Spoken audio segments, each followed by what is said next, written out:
Bangkok is a city full of contrasts and experiences, and if in the morning when the daily activities are limited by the heat, then at night the city truly comes to life with its light-up skyscraper that surround the city, the food stalls in the street that get surrounded by hungry people, and the fumes coming from the open-air kitchen.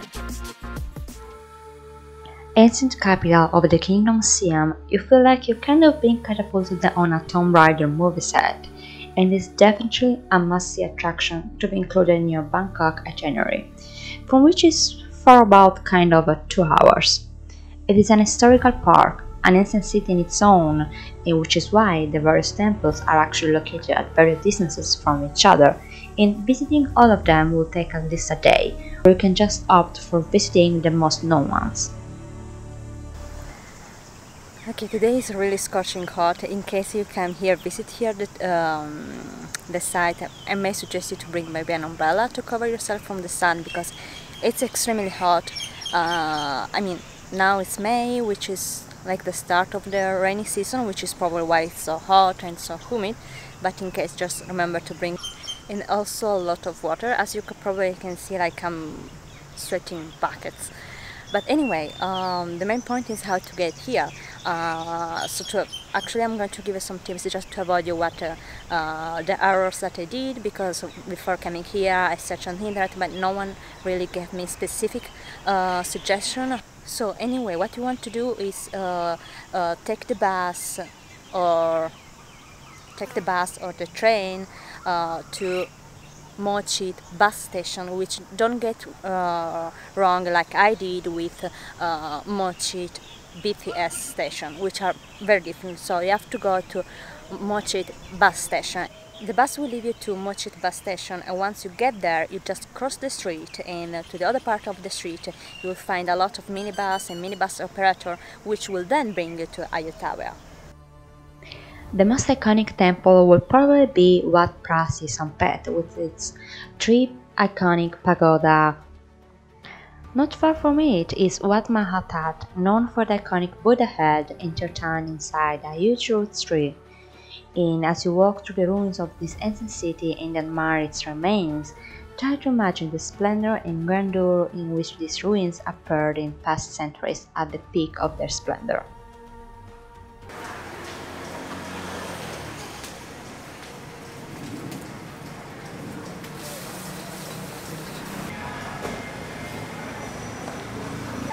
Okay, there we have pork neck with a sauce, oyster pancake, cold pot with shrimps, and just a bowl of rice to accompany everything. Let's try the pork neck first, without sauce first. It's extremely tender. And with the sauce, should be a chili sauce. Yeah, chili, cilantro, very spicy. It's spicy, but it's really good.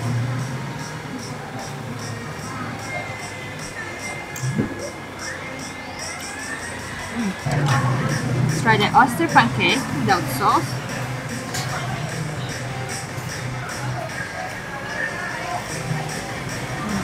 It's fresh. It's very soft as well. It's extremely soft. Let's try with the sauce. Seems like a typical Thai sauce. Some spicy sauce, yeah. That's good.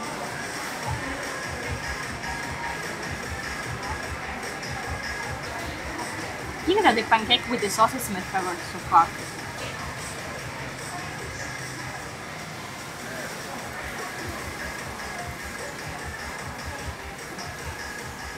Let's try the hot pot. There are shrimp inside, as well as, I'm not sure about what it is. Seems like, let's see.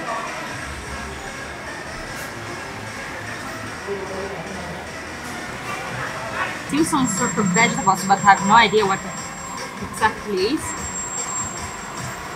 There are some bamboo shoots as well. Let's try with the shrimp.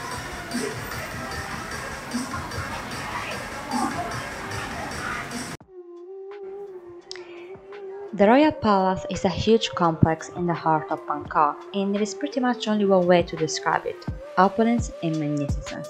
You will be surrounded by frescoes with mythological scenes, brightly colored frames in gold that shines in the sunlight. It is a very large site, constantly visited by thousands of people who mainly come here to visit the Royal Palace and also the Temple of the Emerald Buddha, which is the most famous in Thailand. The entrance fee for the complex is about 500 baht for foreigners, but there are some things to keep in mind before visiting here. The first thing is that it's forbidden entry for those wearing short skirts, shorts, semi-transparent clothes, tank tops, or bare shoulders, so keep that in mind. Another thing is to be aware of scam. Now, this was the only one that I encountered during my trip to Thailand, and you could be stopped near the entrance of the palace by a man saying that the palace is now closed, and the only aim is to try and sell you a tour of the city.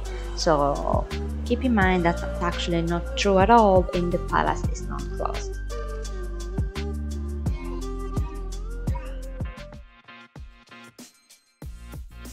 Chatuchak Weekend Market, with more than 500 stalls and shops, makes this market one of the largest weekend markets in the world. It's so big that it almost looks like a village in itself, and you could spend hours or an entire day just strolling around these stalls. You can find pretty much everything here, from food, art, clothes, crafts, souvenirs, and so much more.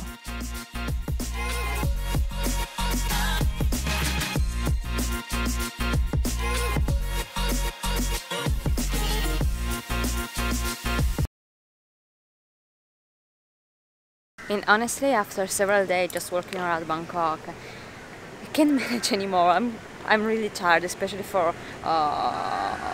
the heat. And you probably during this video, you will probably hear me mention how hot it is and how much heat there is, probably 1,000 times. I really can't stand it. I don't know if you could manage from the video. But anyway, I was planning to go visit two food markets actually here in Bangkok, but they open at night by 4 p.m. So the best way to just kill times, but still wanting to avoid going through the heat, it was coming here Lumphini Park and just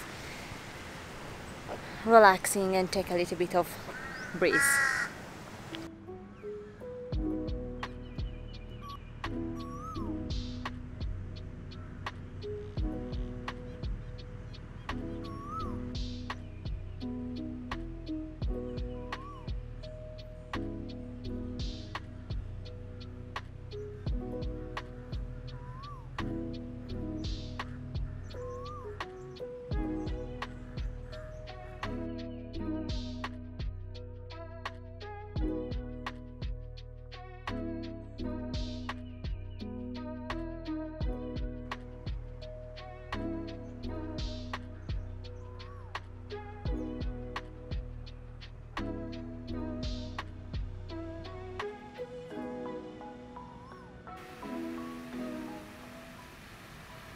After visiting Bangkok main attraction, by now you probably just want to relax and escape the heat wave of the city. And one of the best ways definitely to come and strolling around one of the several parks that actually are here in Bangkok. It may surprise you, but there are quite some green area here, and one of them, which is where I'm right now, is Lumphini Park.